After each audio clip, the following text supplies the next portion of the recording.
கனியிட ஏறிய சுளையும் முற்றல் கலையிட ஏறிய சாரும் பனிமலர் ஏறிய தேனும் காட்சி பாகிட ஏறிய சுவை நனி பசு பொழிந்திடும் பாடும் என்னை அழுகிய குளிரன நீரும் இனிதனை என்பேன் எனினும் தமிழை என் உயிர் என்பேன் கண்டேன். பிறந்து சிறந்த பிற மொழிகளுக்கு நடுவே சிறந்தே பிறந்த எனது தாய்மொழியாம் தமிழ் மொழியை வணங்கி இங்கு அவையிலே வீற்றிருக்கும் உங்கள் அனைவருக்கும் என் முட்டான முதற்கண் வணக்கத்தை விடுத்தாக்கிக் கொள்கிறேன். இந்த உலகத்திலே 7000க்கும் மேற்பட்ட இனிய மொழிகள் பேசப்படுகிறது. 7000க்கும் மேற்பட்ட இனிய மொழிகள் பேசப்படுகிறது. அதிகமாக பேசப்படுகிற மொழிகளில் நம்முடைய தமிழ் 18வது இடத்தில் இருக்கிறது. 18வது இடத்தில் இருக்கிறது என்று நாம் சந்தோஷப்பட்டாலும் கல் தோன்றி மண் தோன்ற காலத்தில் முன் தோன்றி வளர்த்த குடி மூத்த குடி எங்கள் தமிழ் குடி என்பதற்கேற்ப தமிழ் 18வது இடத்தில் இருக்கிறதே என்று ஒரு மன சலனம் ஏற்படுகிறது. பாரதியார் கூறுகிறார், யாம் அறிந்த மொழிகளிலே தமிழ் மொழி போல் இனிதானதை நான் எங்கும் காணோம். தமிழ் இனி மெல்ல சாகும் என்று பாரதியாரே தான் கூறுகிறார். ஆங்கிலேயர் ஒருவர் பாரதியாரை சந்தித்து பேசும் பொழுது அவர் தன்னை அறிமுகப்படுத்துகிறார். தன்னுடைய தாய்மொழியான ஆங்கிலத்தில் அறிமுகப்படுத்துகிறார் அந்த ஆங்கிலேயர் மகாகவி பாரதியாரிடம். அப்பொழுது மகாகவி பாரதியார் ஒரு விஷயத்தை யோசிக்கிறார். எவன் ஒருவன் தன்னுடைய தாய்மொழியான தமிழில் தன்னை அறிமுகம் செய்யாவிட்டால் தமிழ் இனி மெல்ல சாகும் என்று கூறுகிறார். நாம் இந்த நகர வரிசை இருக்கிறது நம்முடைய தமிழ் மொழியில, இந்த நகர வரிசை அதை நம்ம சரியா உச்சரிக்க ஆரம்பிச்சிட்டோம் அப்படின்னா இந்த தமிழ் மொழியை நேசிக்க ஆரம்பிச்சோம். யா யா லா லா யா யா இந்த 3 நகர வரிசைகளையும் நாம் சரியா உச்சரிச்சோம் அப்படின்னா நம்ம தமிழ் மொழியை நம்ம நேசிக்க ஆரம்பிச்சிருவோம். நம்முடைய தமிழ் மொழியில் இருக்கின்ற ஒவ்வொரு எழுத்துக்களையும் சீராகவும் சிறப்பாகவும் நாம் உச்சரிச்சோம் அப்படின்னா நம்ம உடலில் இருக்கிற ஒவ்வொரு ரத்த நாளங்களும் சீராக செயல்படுகிறது அப்படின்னு மருத்துவர்களும் குறிப்பிட்டு இருக்கிறார்கள். மகாத்மா காந்தி உப்பு சத்தியாகிரகத்தை மேற்கொள்வதற்கு முன்பாக சபர்மதி ஆசிரமத்தில் இருந்தார். அப்பொழுது ராஜாஜி தன்னுடைய மகனிடம் உரையாடி கொண்டிருக்கிறார் ஆங்கிலத்தில். ராஜாஜி தன்னுடைய வீட்டுக்கு சென்ற பிறகு மகாத்மா காந்தி அவர்கள் ஒரு கடிதத்தை அனுப்பி வைக்கிறார் ராஜாஜிக்கு.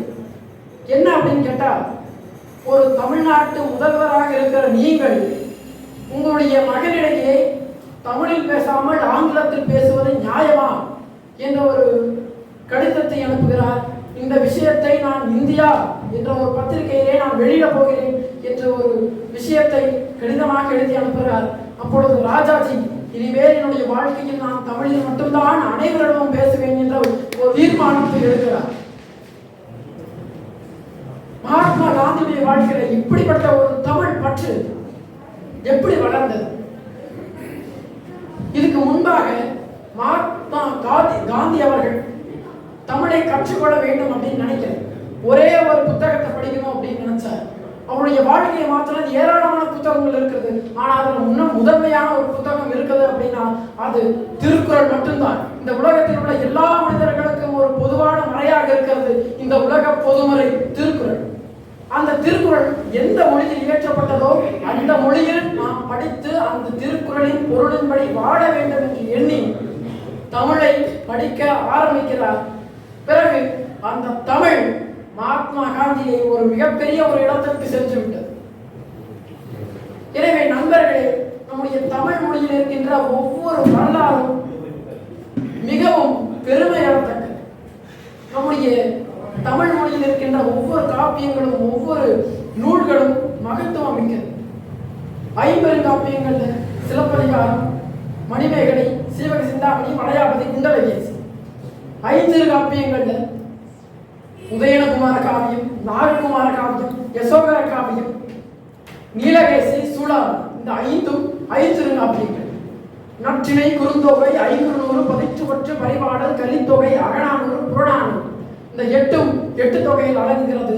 நற்றிணை, குறுந்தொகை, 500, கலித்தொகை, தொகை, அகநானூறு, இது அனைத்தும் அகம் சார்ந்த பொருள்களை தருகிறது. பதிற்றவற்றும் புறநானூறும் புறம் சார்ந்த பொருள்களை தருகிறது. பரிபாடல் மட்டும்தான் அகம் புறம் இரண்டையும் சார்ந்த பொருள்களை அளிக்கிறது. சிறுபான ஆற்றுப்படை, பெரும்பான ஆற்றுப்படை, முருகான ஆற்றுப்படை, பொருளர் ஆற்றுப்படை, மலைபடுகளம், குறிஞ்சிப்பாட்டு, முல்லைப்பாட்டு, பட்டினப்பாலை போன்ற இந்த 10 பாட்டில் சேருகிறது. 10 பாட்டும் 8 தொகையும் சேர்ந்தது 17 மேல் கணக்கு, 17 கீழ்கணக்கு அப்படின்னு சில நூல்கள் இருக்குது. அது என்ன அப்படின்னா, நாலடியார், நான்மணிக்கடிகை, இன்னா 40, இனிவி 40, கார் 40, கடவுளை 40, ஐந்தினை 50, ஐந்தினை 70, திரைமொழி 50, திரைமாலை 150, திரிகடகம், ஆசாரக்கோவை, திருக்குறள், பழமொழி, சிறுவஞ்சமூலம், முதுமொழி காஞ்சி, ஏழாதி, கைநிலை. இந்த 18 நூல்களும் அறம் சார்ந்த விஷயங்களை நமக்கு சொல்லித்தரும். இதை தொடர்ந்துதான் ஆத்திச்சூடி, கொன்றை வேந்தன், மூதுரை, நல்வழி போன்ற விஷயங்களை ஔவையார் எழுதுகிறார்.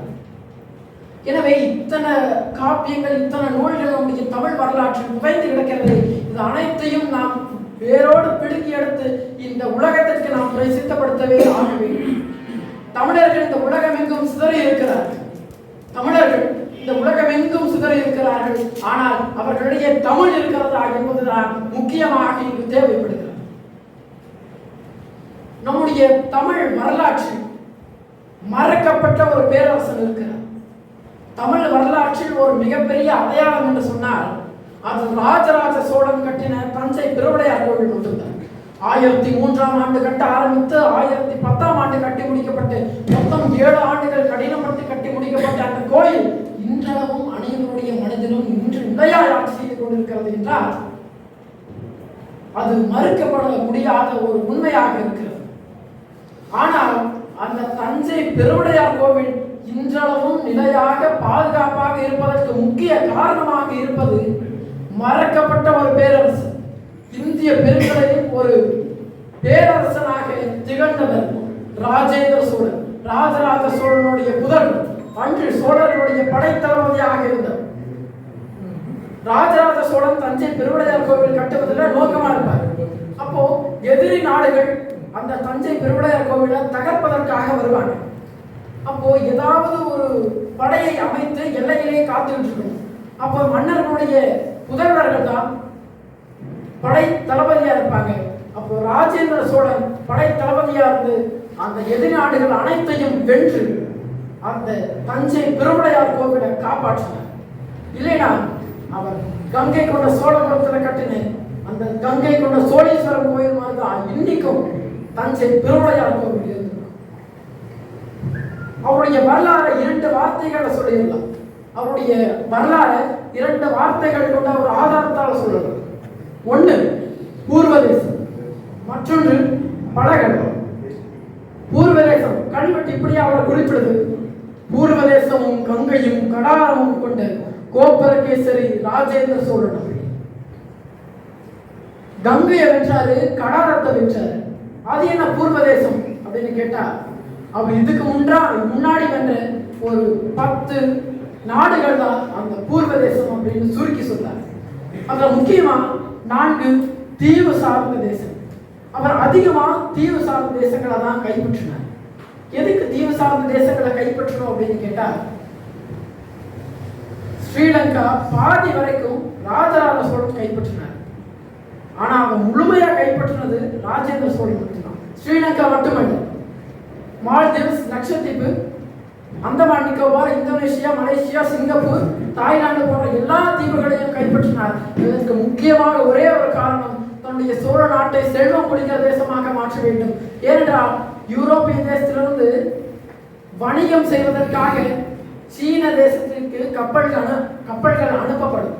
அதே போல சீன தேசத்திலிருந்தும் வணிகம் செய்வதற்காக கப்பல்கள் யூரோப்பிய தேசத்துக்கு அனுப்பப்படும். குறைந்தது 2 இடத்திலாவது அந்த கப்பல்கள் இன்றே ஆக வேண்டும். உங்கள் கப்பல் எங்களுடைய நிலத்தில் நிற்க வேண்டும் என்றால், ஒன்று உங்களுடைய பொருள்களை எங்களுக்கு நீங்கள் விற்க வேண்டும், அதே போல எங்களுடைய பொருள்களை நீங்கள் வாங்கிக் கொள்ள வேண்டும். அதன் பிறகு நம்முடைய சோழ நாடு ஒரு செல்வம் கொள்கிற ஒரு தேசமாக மாறியது. அதற்கு முன்பாகவும் அப்படிப்பட்ட ஒரு செல்வம் கொள்கிற தேசமாக நம்முடைய சோழ நாடு இருந்தது கிடையாது. அதற்கு பிற்பாடவும் இருந்தது கிடையாது. ராஜேந்திர சோழனுடைய ஆட்சியில் மட்டும்தான் அதிகமாக செல்வம் கொள்கிற தேசமாக நம்முடைய சோழ நாடு மாறியது. எனவே இப்படிப்பட்ட பெருமைகள் கொண்ட ஒரு நாடாக இருந்திருக்கிறது. அந்த நாட்டுக்கு அடையாளமாக இருந்தது நம்முடைய தமிழ் மொழி மட்டும்தான். இந்த உலகத்தில் எத்தனையோ நாடுகள் தங்களுடைய வரலாற்று தொன்மையை வெளிப்படுத்துகிறது. உதாரணத்துக்கு நீங்க எகிப்து தேசத்தை எடுத்து பார்த்தீங்க அப்படின்னா, எகிப்து தேசத்துல தன்னுடைய வரலாற்று தொன்மையை அது வெளிப்படுத்துறது சில அடையாளங்களை கொண்டுதான். ஒண்ணு, மம்மி இருக்குது. அந்த மம்மியை கொண்டு அது எவ்வளவு தொன்மையான வரலாற்று கொண்டது அப்படின்னு அந்த எகிப்து தேசக்காரங்க வெளிப்படுத்துறாங்க. மற்றொன்று, கட்கோபுரம், பிரமிடு இருக்குது. அதை வைத்து அவர்கள் எவ்வளவு தொன்மையான வரலாற்று உடையவர்கள் அப்படின்னு வெளிப்படுத்துறாங்க. ஆனா நம்முடைய தமிழ் மொழியில மட்டும்தான் நாம பேசுற மொழிகளிலிருந்து, நம்முடைய தமிழ் மொழியிலிருந்து நம்முடைய தமிழ் வரலாறு எவ்வளவு பழமையானது, எவ்வளவு தொன்மையானது அப்படின்னு நாம் கண்டறிகிறோம். எலிசபெத் ராணி இந்த உலகத்திலேயே வலிமை பெற்ற ஒரு பெண்மணியாக இருக்கிறது. அப்போ அவங்க நைட்டு இரவு தூங்குவதற்கு முன்பாக தினமும் ஒரு திருக்குறளை படித்துதான் உறங்குவார்களாம். நம்முடைய திருக்குறள் எவ்வளவு வலிமை மிக்கதாக இருந்திருக்கிறது பாருங்க. எனவே நம்முடைய தமிழ் மொழி இன்றும் இந்த உலகம் எங்கும் பிரசித்தமாக வேண்டும். நீங்கள் உங்கள் பிள்ளைகளுக்கு சொல்லிக் கொடுங்கள். எதை சொல்லிக் கொடுக்கிறீர்களோ இல்லையோ தமிழை சொல்லிக் கொடுங்கள். தமிழ் இலக்கியத்தையும் தமிழ் இலக்கணங்களையும் தமிழ் இலக்கிய வரலாற்றையும் தமிழ் மன்னர்களுடைய வரலாற்றையும் பெருமைகளையும் வீரத்தையும் சொல்லிக் கொடுங்கள். எனவே தமிழை திசைக்கும் புகழ் மணக்க இருந்த பெரும் தமிழ் இனம் இங்கே என்று முழங்கி என் வாய்ப்புக்கு நன்றி பாராட்டி விடைபெறுகிறேன். நன்றி. சிறப்பாக உரையாற்றிய பார்த்திபன் அவர்களுக்கு ஒரு நினைவு பரிசு காமராஜரோட கால் நூற்றாண்டு